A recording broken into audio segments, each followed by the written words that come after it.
Hello guys, जय हिंद। और आपका मेरे चैनल में स्वागत है। देखिए, आईपीसी तो हम कंप्लीट कर चुके हैं, ठीक है ना। और आईपीसी और केस स्टडी हम कंप्लीट कर चुके हैं, आपको पता ही है।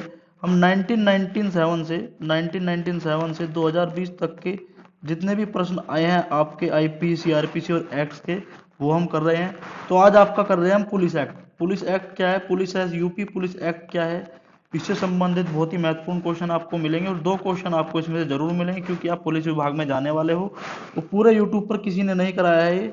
और भाई देखो, मैं पहले बता रहा हूँ कि मैं आपको 100 धाराएं या 150 धाराएं नहीं कराऊंगा, क्योंकि ये जो 23 साल का रिकॉर्ड है, 23 साल के रिकॉर्ड में वही घुमा घुमा के, क्योंकि जो आपकी रियल लाइफ से जुड़ी धाराएं हैं वही आती है सिर्फ, ठीक है ना। पूरा कानून पढ़ने की कोई जरूरत नहीं है, पूरा मजिस्ट्रेट बनने की कोई जरूरत नहीं है। पीडीएफ अवेलेबल नहीं है, पहले बता रहा हूँ यार, फ्री की क्लासेस है, आपको नोट्स तो बनाने पड़ेंगे। तो नोट कर लेना भाई, नोट्स बना लेना प्लीज, इतनी सी रिक्वेस्ट है मेरी। और एक बार वीडियो को शेयर कर देना। और अगर आप चैनल पर नहीं हो तो चैनल कर देना सब्सक्राइब। So let's start. तो ये आपका पुलिस अधिनियम है। एक मिनट, मैं इसको करता हूँ, लगाता हूँ। ओके, ओके, ओके, ठीक है, ठीक है, ओके, ओके, ये हो गया और ये हो गया। सो ये आपका पुलिस अधिनियम है। और ये 1997 से लेकर 2020 तक के सभी प्रश्न जो आपके पूछे गए हैं पुलिस अधिनियम से, सबके सब हैं ये, देखते हैं, ठीक है ना। ये आप इसमें देख सकते हो, ये रहा, ये सब के सब आपके प्रश्न हैं ये, ठीक है। तो क्लास नंबर 1 है ये, इसकी उसकी और एक में ही ये पूरा कंप्लीट होगा। पुलिस अधिनियम बहुत बड़ा है, पर जो शॉर्ट में मैंने कराया काफी दमदार है। कंटेंट देख लेना आप जब देखोगे। सब्सक्राइब कर देना और वीडियो को हर ग्रुप में शेयर कर देना। धन्यवाद, जय हिंद। तो लेट्स स्टार्ट। देखो, जो सबसे पहला क्वेश्चन है आपका, मूल क्वेश्चन, रिपीटेड है ये, ठीक है, ये रिपीटेड है, ये सब रिपीटेड क्वेश्चन है, ठीक है। तो ये मत कहना कि सर ये किस में आया, ये किस में आया, ये 6 राज्यों के उसमें आया है और ये सब रिपीटेड है। तो आपसे पहला प्रश्न है कि पुलिस अधिनियम 1861 कब पारित किया गया। ये क्वेश्चन हमेशा पूछा जाता है और यूपीएससी में भी बहुत बार पूछा गया था। तो जो आपका पुलिस अधिनियम है ये कब पारित किया गया था, ये पारित कराया गया था भाई आपका 22 मार्च 1862, ठीक है। 22 मार्च 1862 को पारित किया गया था। तो पुलिस अधिनियम 22 मार्च 1862 को पारित किया गया। अधिनियम की जरूरत क्यों पड़ी। सबसे बड़ी बात तो है कि पुलिस अधिनियम तो हम लाए 1862 में ही ले आए थे, पूरे भारत में लागू भी कर दिया गया था। और ये 22 मार्च को ही लागू किया गया था, मतलब पारित भी और लागू भी, ठीक है।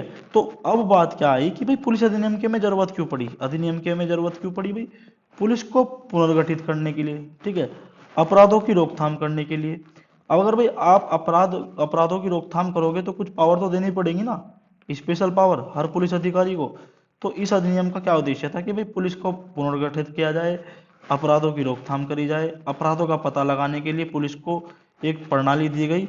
और पुलिस प्रणाली को मजबूत करने के लिए, ठीक है, मजबूत बनाने के उद्देश्य से पुलिस अधिनियम बनाया गया। आप मान के चलो भाई, कोई चोरी कर रहा है, ठीक है, आपको उस पर शक है और वो चोरी का सामान अपने घर में ले गया, तो एक स्पेशल एक्ट है इसमें, एक स्पेशल एक्ट है कि आप उसमें बिना वारंट के एक पुलिस अधिकारी उसमें चेक कर सकता है। वो मैं आपको आगे पढ़ाऊंगा वो किस धारा में निहित है। तो आपको एक स्पेशल पावर दी गई इस अधिनियम के द्वारा, और आपको इस पर शक है, ठीक है, और आप फिर इसके घर में घुस गए, तो ये कल सुप्रीम कोर्ट चला जाएगा कि सर ये राइट टू प्राइवेसी के खिलाफ है। तो क्योंकि शक के आधार पर अगर पुलिस अधिकारी को शक है ना, तो वो बिना किसी के परमिशन के जा सकता है। तो स्पेशल पावर कहाँ से मिली हमें, पुलिस जो आपका है जो पुलिस अधिनियम है जो 1862 इससे मिली, ठीक है।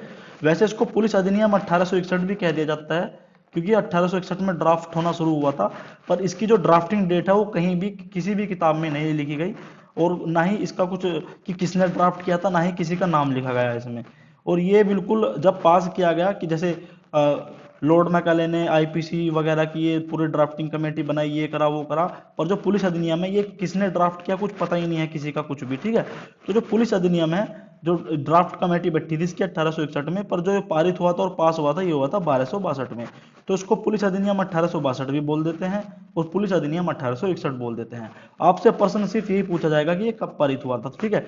ड्राफ्ट वगैरह से कुछ नहीं पूछा जाएगा, क्योंकि इसकी बिल्कुल जो अंग्रेजों की सरकार थी उन्होंने इसके बारे में कोई जानकारी नहीं दी थी कि ये किसने ड्राफ्ट किया है, तो फिर ये किताबों में भी नहीं छपा, तो टेंशन लेने वाली कोई बात नहीं है, ठीक है।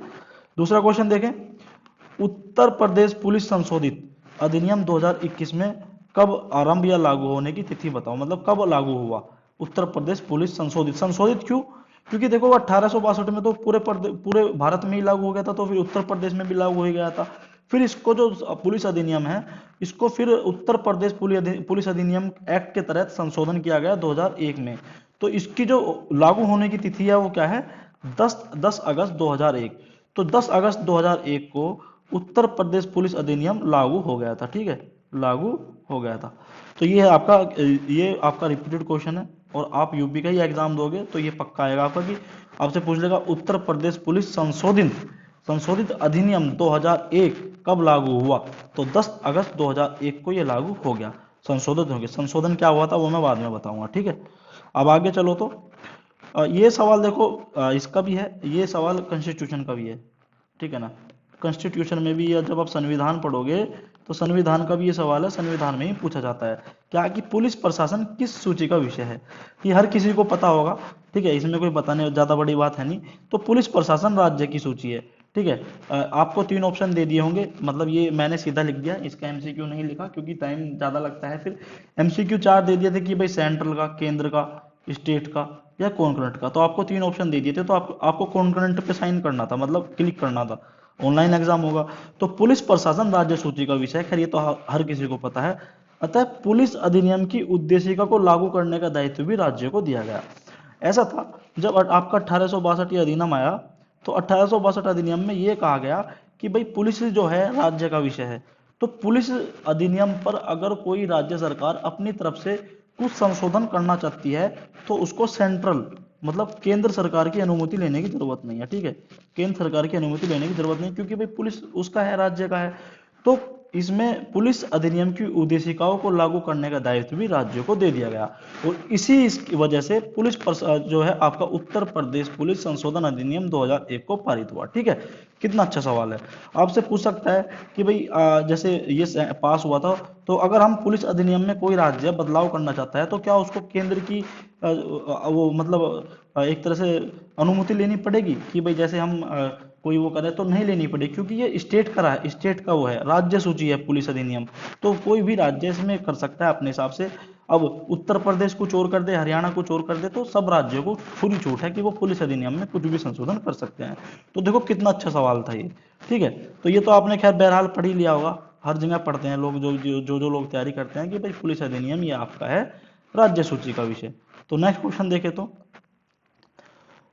पुलिस के कार्यात्मक संगठनों को कितने भागों में बांटा गया, कितना इंपॉर्टेंट है। तो ये 6 भागों में बांटा गया। आपको ऐसा दे देगा कि जो आपके कार्यात्मक संगठन है, इनको कितने भागों में बांटा गया। तो आपको ऑप्शन दे दिया होगा, पहला कि 1 में, दूसरे में दिया होगा 3 में, तीसरे कुछ ऑप्शन में दिया होगा 4 में, और जो चौथा ऑप्शन है आपको दिया होगा 6 में। तो ये 6 भागों में बांटा गया। एक तो होती है आपकी सामान्य पुलिस, ठीक है। इसका कहने का मतलब है कि कितने तरह की पुलिस होती है।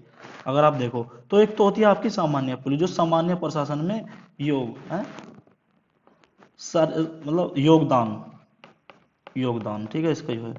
तो यह जो सामान्य प्रशासन में योगदान देने वाली पुलिस होती है, जैसे आपकी सिविल पुलिस, जैसे एसआई हो गया, आप कांस्टेबल हो गए, पीएससी भी इसमें आती है, ठीक है। तो ये क्या है कि ये सामान्य प्रशासन है। भाई पीएससी भी तो जैसे कहीं दंगा हो जाए, फसाद हो जाए, तो प्रशासन की मदद ही तो करती है। जैसे वोट गिननी हो तो पुलिस जो पीएससी है वो इलेक्शन कराती है, ठीक है। तो इसका क्या कहने का उद्देश्य है कि भाई जो आपका पुलिस के जो संगठन है, एक तो हो गया आपका सामान्य पुलिस, दूसरा आपको पता है सेना पुलिस होती है एक, ठीक है, मिलिट्री पुलिस होती है, एक मिलिट्री पुलिस होती है, ठीक है। एक होती है रेलवे पुलिस, आरपीएफ जिसे कहते हैं आप, आरपीएफ, ठीक है, अभी आरपीएफ की वैकेंसी भी आई थी। एक होती है गुप्तचर पुलिस, गुप्तचर इसको कहते हैं एलआईओ, ठीक है। लोकल इंटेलिजेंस ऑर्गेनाइजेशन, ठीक है, इसको ये कहते हैं। तो इसमें पुलिस वाले ही होते हैं, ठीक है, एलआईओ में ये सब पुलिस वाले होते हैं, प्रशासन को पल पल की जानकारी देते रहते हैं कि कहाँ दंगे होने वाले हैं, कहाँ सरकार के खिलाफ षड्यंत्र रचा जा रहा है। तो ये 4 नंबर पर गुप्तचर पुलिस होती है। एक होती है यातायात पुलिस, इसको बोल देते हैं हम ट्रैफिक पुलिस, एक होती है ट्रैफिक पुलिस, ठीक है। और एक होती है आपकी लास्ट में आके स्त्री पुलिस, मतलब जो फीमेल पुलिस होती है, ठीक है। फीमेल पुलिस भी आजकल हर थाने में है, और फीमेल पुलिस भी होती है। फीमेल पुलिस को आप सोचोगे कि यार इसको अलग से क्यों गिना गया, क्योंकि फीमेल को, स्त्रियों को बहुत ही महत्वता दी गई, जो आपका 1861 वाला अधिनियम था, तो इसलिए उन्होंने फीमेल पुलिस अलग कर दी इसमें। तो कितने तरह की पुलिस होती है पुलिस एक्ट के हिसाब से 6। अब अपनी तरफ से ये जो स्त्री वाली पुलिस है, इसको तुम अलग मत कर देना, इनके अलग थाने, देखो स्त्री पुलिस के अलग थाने तो होते हैं, पर एक तरह से वो भी सामान्य पुलिस है, क्योंकि वो भी तो भाई सीधी सी बात है, प्रशासन देखिए इसका क्या है भाई, प्रशासन के साथ योगदान करती है वो भी, ठीक है। कहीं दंगा फसाद हो जाए, कोई लड़की कुछ दंगा फसाद कर दे, कुछ कर दे, तो उसके लिए तो लेडीज पुलिस है। तो आप कभी ना गिनो, अपने उसमें मत आना, जैसा पुलिस एक्ट में दिया गया है, पुलिस जैसा पुलिस एक्ट में दिया गया है ऐसे ही करना। आपसे अगर प्रश्न पूछा जाए कि पुलिस को कितने भागों में बांटा गया, तो 6 भागों में बांटा गया, और ये आपका रिपीटेड है, ये आपसे बहुत बार पूछा गया था, ठीक है भैया। तो ये क्या था कि पुलिस के कार्यात्मक संगठनों को कितने भागों में बांटा गया, और ये था 6, रिपीटेड था। आपको पहले में दे दिया 1, दूसरे में दे दिया 3, 4, 5, अब किसी ने पढ़ा ही नहीं, सब तो सोचते हैं एक ही तरह की पुलिस होती है, दो का पता होगा, 3 का पता होगा, गुप्तचर पुलिस को किसी का नहीं पता होगा, और किसी को स्त्री पुलिस का भी नहीं पता होगा कि ये अलग भी गिनी जाती है, ठीक है। तो ये तो हो गया आपका। अब इसकी देखो कुछ महत्वपूर्ण धाराएं, महत्वपूर्ण धाराएं क्या हैं, इसमें बहुत ही कम महत्वपूर्ण धाराएं हैं, और वैसे भी बहुत ही कम धाराएं हैं, ऊपर से महत्वपूर्ण भी कम ही धाराएं हैं जो सामान्य आपकी लाइफ से है, ठीक है, जो आपकी सामान्य लाइफ से जुड़ी है। तो मैं वही कराऊंगा, फालतू की मैं कराने वाला हूं नहीं, और ये रिपीटेड है। 23 साल में इन धाराओं के अलावा कभी भी कोई प्रश्न नहीं पूछा गया। धारा का मतलब क्या है, जब भी आपका यूपीएसआई का एग्जाम होता है, सिलेबस आता है, तो उसमें लिखा रहता है कि सामान्य जो आपके कानून है उसकी नॉलेज होनी चाहिए, आप एक्सपर्ट नहीं हो कि पूरी की पूरी धाराएं आपके याद हो, ठीक है। तो धारा 2 से शुरू करते हैं। राज्य सरकार के अधीन समस्त पुलिस स्थापना एवं पुलिस बल समझा जाएगा। आपको पता है कि जो राज्य सरकार है, राज्य सरकार के अधीन ही पुलिस आती है, ठीक है। अभी पूछा गया था ना कि भाई पुलिस किस सूची में आती है, तो राज्य सूची में आती है, तो वो राज्य सरकार के अधीन ही मानी जाएगी, पुलिस की स्थापना, पुलिस बल जो भी है। तो ये धारा 2 में निहित है, ठीक है। अब आते हैं धारा 7 पर। धारा 7 पुलिस एक्ट की धारा 7 क्या कहती है, किसी भी अधिकारी को पदच्युत, मतलब पदच्युत का मतलब है कि निकालना, एक तरह से कि भाई उसके पद से भाई तुम ठीक हो, अब जैसे जैसे 50 साल वाला संविदा का केस चल रहा है, तो एक तरह से पद से निकालना और निलंबन करना। निलंबन करना एक अलग चीज होती है। निलंबन क्या है कि एक सस्पेंड करना, जैसे किसी ने कुछ कांड कर दिया, रिश्वत ले ली, कुछ कर ली, सस्पेंड करना अलग होता है, पदच्युत करना अलग होता है, उसके पद से उसको वंचित कर देना। जैसे 50 साल वाला सुनने में आ रहा है कि संविदा का लगेगा कि जो 50 साल से ऊपर के पुलिस वाले उनको निकाल दिया जाएगा। देखो मैं इसका कुछ नहीं कर रहा, मतलब सुनने में आया था, मतलब एक एग्जाम्पल दे रहा हूँ मैं, ठीक है, ये एक एग्जाम्पल है। तो ऐसे ही तो वो पुलिस अधिनियम की धारा 7 में है, ठीक है, कि धारा 7 के अकॉर्डिंग किसी भी अधिकारी को पदच्युत निकाला जा सकता है, निलंबन कर सकता है। आपसे कुछ भी पूछ लेगा किसी भी तरह से कि पुलिस एक्ट की किस धारा में ये लिखा गया है, मतलब किस पुलिस एक्ट की किस धारा से कि उसको पुलिस अधीक्षक को ये पावर मिली है, या किसी भी पुलिस बड़े अधिकारी को ये, जैसे मान के चलो आप सीओ हो, तो कोई एसआई गड़बड़ करता है तो आप उसकी एसएसपी को सीधी वो करोगे, बट अगर कांस्टेबल करता है तो आप उसको सीधा सस्पेंड कर सकते हो। तो मतलब हर अधिकारी को अब ये थोड़ी है कि एसएसपी को एसपी एसएसपी को कर देगा सस्पेंड, हर तरह का एक प्रोसेस होता है, वो अलग होता है। मतलब कहने का मतलब ये है कि किस धारा से आप किसी को सस्पेंड कर सकते हो या निकाल सकते हो, धारा 7 में नहीं है, तो ये आपसे पूछ सकता है। धारा 17 क्या है, अगर राज्य सरकार किसी विशेष अधिकारी की नियुक्ति करना चाहती है तो पुलिस अधिनियम की धारा 17 के तहत नियुक्ति दी जाएगी। जैसे मान के चलो, जैसे अभी एक वो हुआ है मिशन शक्ति, आई थिंक मिशन शक्ति शायद, ठीक है ना, जो बच्चियों के जो गैंग रेप वगैरह बढ़ गए थे, तो लड़कियों के लिए चलाया गया था। तो उसमें एक अधिकारी तो नियुक्त करा गया होगा जो पूरी टीम को देख रहा होगा, तो एक स्पेशल, एक विशेष अधिकारी, तो उसकी एक विशेष अधिकारी की एक पोस्ट बनाई गई अलग से। अब उसको एडीजी रैंक का बंदा उसको वो कर रहा होगा हेड, ठीक है, उसमें सब इंस्पेक्टर भी होंगे, इंस्पेक्टर भी होंगे, पर कोई हेड तो करेगा ना उसको। तो जो विशेष अधिकारी की नियुक्ति करना है, जो एक तरह से एक पद बनाया गया आपको उसकी नियुक्ति करनी है, तो वो पुलिस अधिनियम की धारा 17 के तहत किया है। तो जो मिशन शक्ति में जो एडीजी की पोस्ट बनाई गई कि भाई एडीजी मिशन शक्ति को हेड करेगा, तो वो एक विशेष पद बनाया गया, एक विशेष अधिकारी की नियुक्ति करी गई, तो इसको जो पुलिस की धारा 17 है इसके तहत किया गया है, ठीक है। तो ये आपका क्वेश्चन रिपीटेड है और ये भी आपसे पूछा गया है, और ये तो वैसे भी इंपॉर्टेंट हो जाता है क्योंकि मिशन शक्ति में एक नया पद बना है और नए अधिकारी को इसमें वो मिली है। तो ये जो भी है करंट के हिसाब से बिल्कुल ये क्वेश्चन भी इंपॉर्टेंट बैठता है, ठीक है। तो हम अगला देखें क्वेश्चन, अगर राज्य सरकार ग्राम पुलिस अधिकारी की नियुक्ति करना चाहती है तो वो पुलिस अधिनियम की धारा के हिसाब से नियुक्ति पाएगा। मान जैसे आपकी ग्राम पुलिस है, तो ठीक है, अब वहाँ पे एक सब इंस्पेक्टर लगाना है, तो जो एसएसपी साहब है उसको जो नियुक्ति पत्र देंगे वो धारा 21 पुलिस अधिनियम धारा 21 के तहत देंगे, ठीक है। तो ये आपको पूछा गया था, ये क्वेश्चन आया नहीं है, ये बस मैंने अपने हिसाब से ले लिया, ये रिपीटेड है, ये नहीं आया, बट आप इसको लिख लेना। ये पुलिस एक्ट का धारा 21 है। धारा 22 क्या है कि पुलिस अधिकारी सदैव कर्तव्यारूढ़ होंगे और जिले के किसी भी भाग में नियोजित किए जा सकेंगे। एक तो भाई कर्तव्यारूढ़, ठीक है, अपने कर्तव्यों को पूरा करने वाले होंगे। फिर दूसरी बात, जिले के किसी भी भाग में, जैसे आप मान के चलो सब इंस्पेक्टर हो और आप मेरठ जिले में पोस्टिंग हो, मेरठ जिले में पोस्टेड हो, ठीक है, मेरठ जिले का आप कंकरखेड़ा, एक कंकरखेड़ा जगह है यहाँ पे, कंकरखेड़ा थाने में पोस्टेड हो और गंगानगर में एक गंगानगर है, एक गंगानगर है, ठीक है, एक गंगानगर है और आपका थाना तो ये है। पर अगर गंगानगर में कुछ दिक्कत होती है और गंगानगर वाला थाना दूसरे थाने से मदद मांगता है कंकरखेड़ा वाले से, तो आपको वहां जाना पड़ेगा अपनी फोर्स लेके। जैसे विकास दुबे वाले कांड में हुआ था, वहां पे 4 से 5 थानों की पुलिस थी, तो वे एक ही जिले के थे, तो उनको किस धारा के उस अकॉर्डिंग आना पड़ा, तो धारा 22 के अकॉर्डिंग उनको आना पड़ गया। जैसे ही वहां के एसओ ने कहा कि साहब आप हमारी मदद करो, हम एक उस पर जा रहे हैं, पेट्रोलिंग पर जा रहे हैं, मतलब एक दबिश पर जा रहे हैं, तो जैसे ही उन्होंने उनसे रिक्वेस्ट करी, तो जो दूसरे थाने हैं भाई उनका काम थोड़ी था, अब ये कहते मना भी कर सकते थे, पर नहीं, ये धारा 22 में निहित है कि जिले के किसी भी भाग में नियोजित किया जा सकता है, कि जिले के किसी भाग में अगर किसी को जरूरत पड़ेगी तो वो उसके लिए उसको जाना पड़ेगा, ठीक है। नियोजित या तो एसएसपी के द्वारा किया जाएगा या सीओ के द्वारा। अब आपको पता होगा इसमें सीओ साहब मारे गए थे एनकाउंटर में, तो सीओ साहब हेड कर देते, तो सीओ ने एसओ का, एसओ को उसने कहा, और सीओ ने भी खैर बात करी होगी अलग, वो अब आपको थोड़ी बताएंगे सब कुछ कि सीओ ने 4 थाने की पुलिस बुलाई है जैसे जैसे, पर मतलब जो 4 थानों की पुलिस है वो इनकी रिक्वेस्ट पर आई और उन्होंने हेल्प करी। क्यों करी भाई, धारा 22 जो पुलिस एक्ट है उसके अकॉर्डिंग करनी पड़ेगी। आप ये नहीं कहोगे कि नहीं नहीं नहीं ये तो कंकरखेड़ा का मामला नहीं है और मैं नहीं जाऊँगा, मैं तो कंकरखेड़ा थाना का हूँ, पर भाई आप उस जिले में पोस्टेड तो हो, तो जिले में अगर कहीं भी कुछ भी होगा और आपको बुलाया जाएगा तो आपको जाना पड़ेगा। ये नहीं कह दोगे कि साहब ये मेरा थाना है, मैं नहीं जाऊंगा, वहां नहीं जाऊंगा।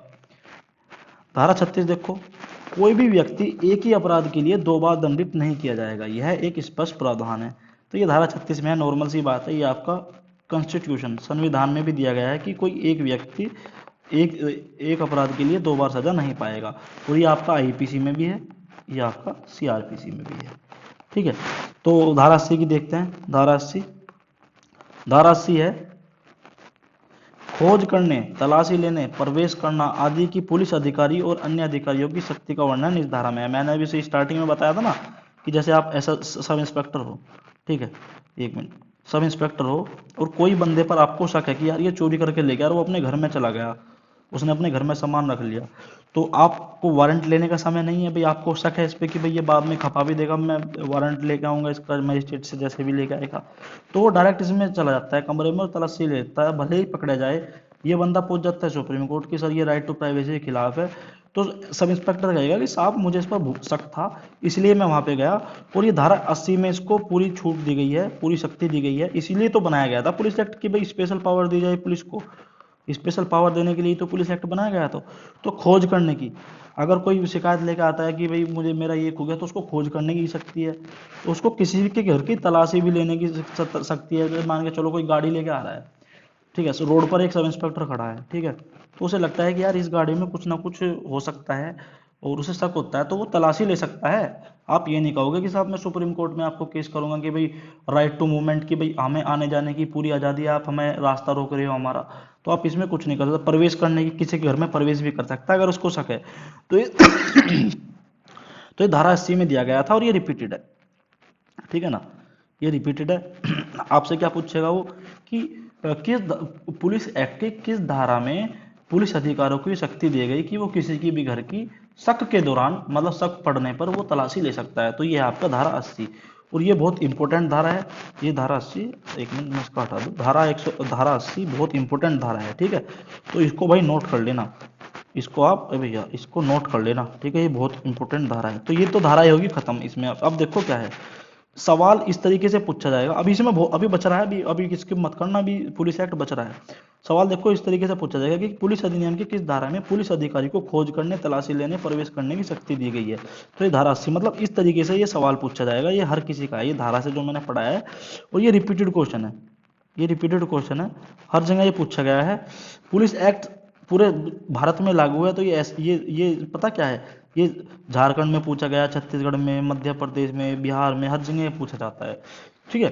तो अब हम आगे चलते हैं, देखिए, अन्य महत्वपूर्ण बिंदु जो पुलिस अधिनियम में बार बार पूछे जाते हैं, जो पुलिस अधिनियम से संबंधित सवाल आते हैं आपके एसआई के पेपर में, तो कुछ और भी बिंदु हैं, मैं उस पर भी बात करूंगा और इससे भी आपके सवाल पूछे जाते हैं। धारा तो 5-6 धारा थी जो इंपॉर्टेंट थी, वो मैंने इसमें करा दी और वही रिपीटेड है। अब इसमें ये नहीं है कि पूरा खत्म हो गया एक्ट, अभी देखो अभी बाकी है, ठीक है। तो देखो, आपसे पूछा गया कि ये रिपीटेड है क्वेश्चन, ठीक है, रिपीटेड है कि साधारण पुलिस जिले में सर्वत्र पुलिस का प्रशासक कौन है। जो आपकी सिविल पुलिस है, साधारण पुलिस मतलब जो आपको देखो, साधारण पुलिस क्या थी, अभी मैंने पढ़ाया था ना कि पुलिस कितने तरह की होती है। तो सामान्य पुलिस, साधारण पुलिस एक ही बात है, जो सामान्य प्रशासन में योग देने वाली होती है, जो पीएससी को हेड करती है, सिविल पुलिस को हेड करती है, थानों को हेड करती है। तो इसने क्या पूछा कि साधारण पुलिस जिले में जो उसका सर्वत्र पुलिस अधिकारी है, मतलब सबसे बड़ा अधिकारी प्रशासक, मतलब एक तरह से जो पूरे जिले की पुलिस को देखता है, वो कौन होता है, तो वो आईजी होता है, पुलिस महानिरीक्षक, inspector general of police, IG level का अधिकारी होता है हर जिले में, जो कि देखता है कि साहब ये क्या हो रहा है। मतलब जैसे मेरठ है तो मेरठ के जो आईजी साहब हैं, ठीक है, मेरठ के जो आईजी हैं वो पूरे सिविल पुलिस को देखेंगे, पीएससी को देखेंगे, उनका उन पर कंट्रोल है, ठीक है। तो ये इसमें पूछा गया था और ये रिपीटेड है कि साधारण पुलिस जिले में सर्वत्र पुलिस का प्रशासक कौन है, सबसे बड़ा पुलिस का प्रशासक कौन है जिले का, जो साधारण पुलिस का प्रशासक है, तो पुलिस महानिरीक्षक होता है वो आईजी लेवल का। और ये रिपीटेड है, ये आपसे क्वेश्चन पूछा गया था, ठीक है, पुलिस एक्ट से संबंधित। अब देखिए दूसरा क्वेश्चन कि पुलिस बल के संगठन, वर्गीकरण, ग्रुप्स और वितरण, डिलीवरी इश्यू से संबंधित नियम बनाने वाले की शक्ति किसे दी गई है। मतलब कि पुलिस बल के संगठन, ठीक है, वर्गीकरण और वितरण से संबंधित नियम बनाने की शक्ति किसे दी गई है, महानिरीक्षक आईजी को दी गई है। मतलब कि भाई पुलिस बल के संगठन, जो इसका पुलिस का संगठन है, जैसे कि इसमें क्वेश्चन में ऊपर दिया गया था कि साधारण पुलिस को कौन कंट्रोल करता है, आईजी करता है जिले का। तो जो पुलिस बल का जो पूरा संगठन है उसको एक तरह से हेड करेगा वो। वर्गीकरण का मतलब, ग्रुप्स का मतलब ये है कि वो ग्रुप्स भी बना सकता है, जैसे मान के चलो एक बटालियन बना ली, पीएससी की एक बटालियन बना ली, ठीक है, सिविल पुलिस की एक बटालियन बना ली, थाने बना लिए, जो एसआईटी बना दी, ठीक है, स्पेशल ग्रुप्स बना दिए, स्पेशल पुलिस फोर्स बना दी जिले में अपने, तो वो आईजी को पूरा दिया गया है। और वितरण, डिलीवरी, डिलीवरी का मतलब है कि जैसे व्हीकल की कमी है, जैसे व्हीकल की कमी है अब पुलिस में, जैसे हथियारों की कमी है, तो वो उसके पास इतनी शक्ति है कि वो ऊपर रिक्वेस्ट कर कर पूरे जिले में जहाँ जहाँ हथियारों की कमी है, जहाँ गाड़ियों की कमी है, जहाँ जो भी है, वो उसको वितरण करा सकता है। तो इससे संबंधित नियम कानून भाई कैसे होगा, क्या होगा, बनाने की शक्ति आईजी के पास है। वो नियम बना भी सकता है और ये काम जितने भी हैं उसको कर भी सकता है, ठीक है। तो ये आपका बहुत अच्छा क्वेश्चन पूछा गया था कि भाई पुलिस बल के संगठन, वर्गीकरण और वितरण से संबंधित नियम बनाने की शक्ति किसे दी गई है, तो ये महानिरीक्षक को दी गई है। पुलिस एक्ट में ऐसे ही आपसे सवाल पूछे जाते हैं। दंड स्वरूप वेतन रोका जा सकता है 1 वर्ष तक की अवधि के लिए।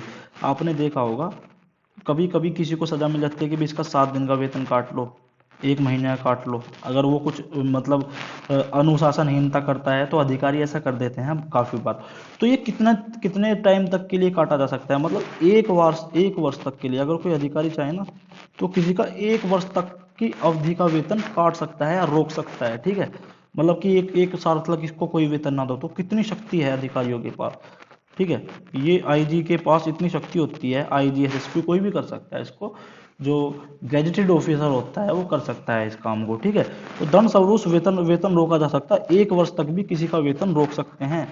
जैसे मान के चलो कोई कांस्टेबल है, ठीक है, वो उसने अनुशासनहीनता करी, एसएचओ साहब है, एसएचओ साहब ने सीओ साहब को बताया, सीओ एक गैजेटेड ऑफिसर होता है, तो सीओ ने इस कांस्टेबल का 1 साल तक का वेतन रोक दिया ऐसे पनिशमेंट, ठीक है। दरोगा जी का भी रुक सकता है, पर दरोगा जी का सीओ साहब नहीं कर सकते, उसका करेंगे एसपी या एसएसपी, ठीक है। और बस इतना ही है इसमें। तो दंड स्वरूप वेतन रोका जा सकता है 1 वर्ष तक की अवधि के लिए, ये आपसे पूछा गया था सवाल। चौथा सवाल देखें तो निम्न में से कौन पुलिस डायरी को मंगवाने और निरीक्षण करने के लिए स्वतंत्र है। जो आपकी पुलिस डायरी होती है हर थानों में, तो इसको अपने पास कौन बुला सकता है, तो ये जिला पुलिस अधीक्षक मतलब एसपी सुप्रिटेंडेंट ऑफ पुलिस की पावर इतनी है। जैसे मान के चलो आप ये थाना है आपका, इसके आप एसआई हो, एसएचओ हो या एसआई हो, कोई भी हो, तो एसपी के पास इतनी शक्ति है कि जो थाने की डायरी है जिसमें सब कुछ लिखा रहता है कि कितनी एफआईआर हुई, क्या हुआ, कैसे हुआ, तो ऐसे एसपी के पास इतनी ताकत है कि वो इसका निरीक्षण कर सकता है, ठीक है। पांचवा क्वेश्चन देखे तो मरणोपरांत शव परीक्षा के लिए सिविल सर्जन को बुलाने का अधिकार किसका है? तो जिला मजिस्ट्रेट का। ठीक है, मान के चलो जैसे कोई मर गया, किसी की डेथ होगी, ठीक है, मरने के बाद में किसी सिविल सर्जन को अगर बुलाना हो तो उसका अधिकार सिर्फ जिला मजिस्ट्रेट के पास ही है। ठीक है, तो इससे आगे देखें, जैसे मान के चलो कोई मर गया, उसका पोस्टमार्टम होना है, तो वो जिला मजिस्ट्रेट के आदेश पर होगा। ठीक है, समझ गए? ऐसा नहीं है कि कोई भी ले जाएगा और फेंक देगा उसको। जैसे किसी की मृत्यु होती है तो पुलिस जाती है मजिस्ट्रेट के सामने, उसको बताती है कि भाई इसकी मृत्यु हो चुकी है, या फिर हॉस्पिटल कॉन्टेक्ट करता है मजिस्ट्रेट से, और जब मजिस्ट्रेट परमिशन दे देते हैं तो तब जाके उसका पोस्टमार्टम होता है। समझ गए? उत्तर प्रदेश पुलिस रेगुलेशन में कितने अध्याय दिए गए हैं? जो आपका उत्तर प्रदेश पुलिस एक्ट है तो 37 अध्याय हैं इसमें। ठीक है, और आगे चले तो हम जिले के भीतर सभी अपराधों एवं घटनाओं से जिला मजिस्ट्रेट को अवगत कराने का दायित्व किसका है? जो आपका डीएम होता है। तो डीएम को पूरी जानकारी देना कि भाई कितने अपराध हो रहे हैं, कितनी घटनाएं हो रही हैं, क्या हो रहा है, तो डीएम को अवगत कराने का जो है दायित्व है वो पुलिस अधीक्षक को दिया गया है, एसपी को। तो एसपी पूरी रिपोर्ट बना के डीएम को देगा कि साहब इस महीने इतने घटनाएं हुई, इतने अपराध हुए, इतने रेप हुए, इतने मर्डर हुए, जो भी हुआ, तो वो एसपी का काम है। ये रिपीटेड क्वेश्चन है, ये भी बहुत पूछा जाता है। ठीक है, ये रिपीटेड है भाई। यार क्या हो रहा है, चलो। थाने का थाने का प्रधान लेखक कौन होता है? ये तो आप सभी को पता होगा। जो थाने का प्रधान लेखा होता है, जो लेखा जोखा रखता है आपका थाने का, वो कौन होता है? तो भाई एक तो कार्यपालक क्लर्क होता है। जैसे क्लर्क है कोई, तो एसएचओ साहब उसको कहते हैं कि साहब चल ठीक है, तू कल से इसका लेखा जोखा संभाल, तो वो कार्यपालक है। ठीक है, तो कार्यपालक क्लर्क, रिकॉर्ड कीपर जो रिकॉर्ड रखते हैं आपकी एफआईआर वगैरह के, वो भी एक प्रधान लेखक होता है थाने का। ठीक है, पुलिस थाने का लेखाकार, वो तो सीधी सी बात है, वो तो होगा ही होगा।